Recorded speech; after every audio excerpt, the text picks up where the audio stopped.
let's talk about Blonde because I want to hear about it. I know. I saw it last night.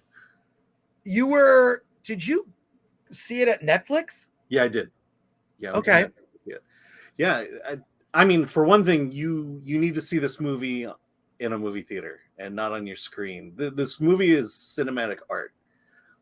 It basically is shot in the style of film during the lifetime of Marilyn Monroe, and so there's a lot of the 4:5 ratio, the postage stamp ratio, black and white. You kind of see here the more cinemascope type, the Technicolor here in the background. But let's just say this is a movie where after it was over, I just had to sit there and kind of chew on what I saw.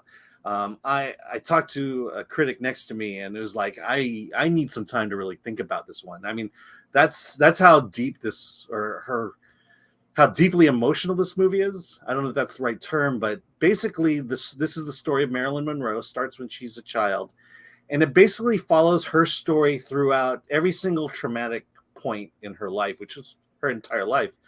But it focuses strictly on her trauma and on the way she was abused by the people around her, her family, and how she was abused by the studio system, and how this kind of led her down this very dark path. And I would describe it as a much darker Elvis, because Elvis is essentially the same story, but this one is really, really dark. It's depressing as hell. There is a single bright moment in it where things go good and then they don't. But it's a movie that just takes you down this path to the point where she commits suicide. And by the end of the movie, I wanted to commit suicide.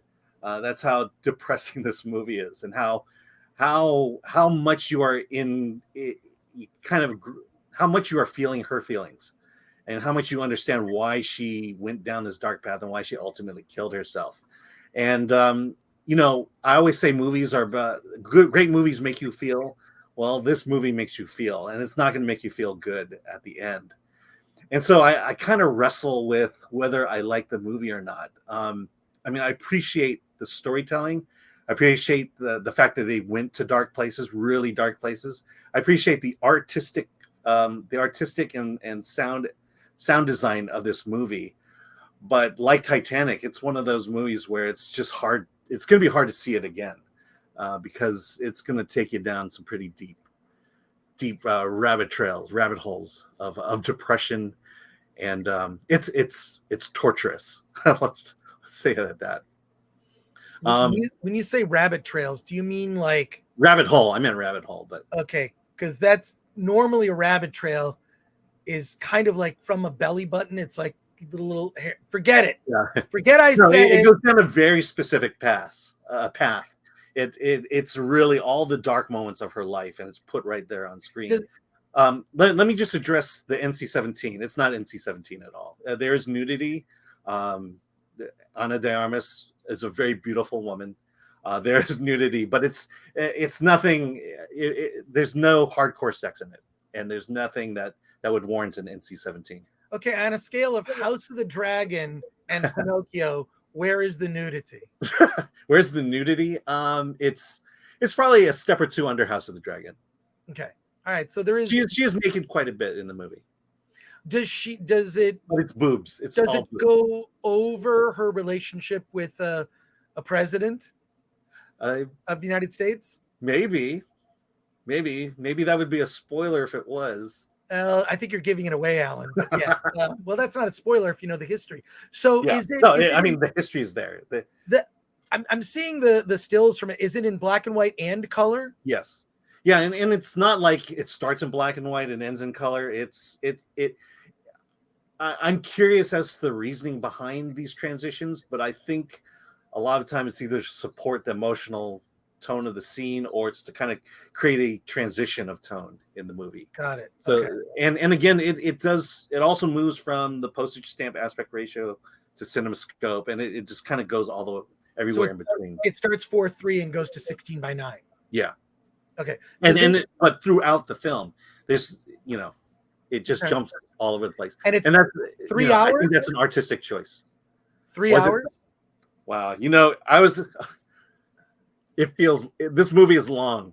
And again, if you're depressed and you're feeling tortured by this movie, it keeps going. And you're just going to keep feeling this way. And like I said, her marriage to Arthur Miller was probably the only bright moment in her life in this movie. All right. Well, I'm curious to see it. Yeah. But it's something. I'll definitely see it. I know you're saying see it in a theater. When there's another type of screening, maybe. What is the video game in the background, Alan? Oh, that's a Marvel's Avengers. That's Black Widow in a bikini. And that explains everything. So cool. All right. So I will see it. I don't know 3 hours in a theater. If it's not a movie called RRR, I'm not sure I can do that. But the thing is, I can't imagine watching this movie at home on either my big TV or my iPad. You're going to get distracted, and I feel like you're going to shut it off. And, and I'll say this about Ana de Armas. She's great. She's great. She's Marilyn Monroe, and it really comes across. And yes, they race swapped it, Well, let's go to specific questions in the chat about Blonde. Front Row Flynn says, when I cry at the end of this movie, I'm going to blame Alan. No, you're not going to cry. You're not going to cry. You're just going to want to kill yourself. It's depressing. It is depressing. Rock Samsonite, does it use any real footage of Marilyn? Very little. They insert her into her movies. They insert Anna into it. Patrick Lemire, so does it go down the middle or go the JFK conspiracy path? Oh no, it's the conspiracy path.